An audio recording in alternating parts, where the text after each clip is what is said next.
Mga ka-adventure, tayo na at muli nyo akong samahan kung saan tumikim tayo ng mga masasarap na pagkain, at magka-idea na rin kung kaya ba ng budget natin at malaman na rin kung saan mayroong malapit sa kinalalagyan natin.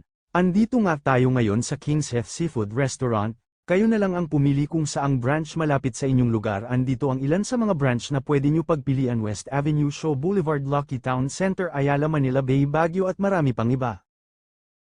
Ito nga mga ka-adventure, andito na tayo sa pinakahihintay natin ang ihain sa atin ng mga magigiliw na waiter or waitress ang ating mga in-order. Ang lugar na ito ay para sa iyo kung gusto mo ng family bonding, friends bonding o ano pa mang bonding ang gusto nyo. Maaliwalas na ambience at comfortable para sa lahat.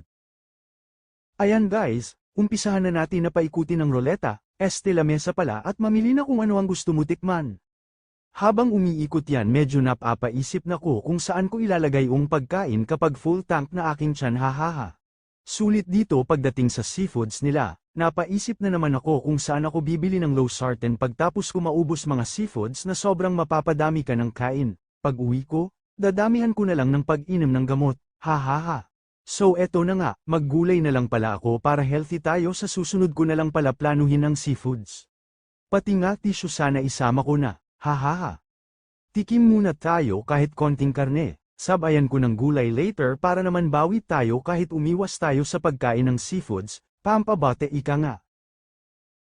Try ko din yung kinakain ko sa labas tuwing merienda.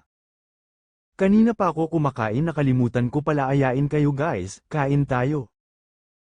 So eto na nga, minamadali ko na ang pagkain ko, baka maiwanan nila ako, naalala ko ako pala nag-drive. Haha.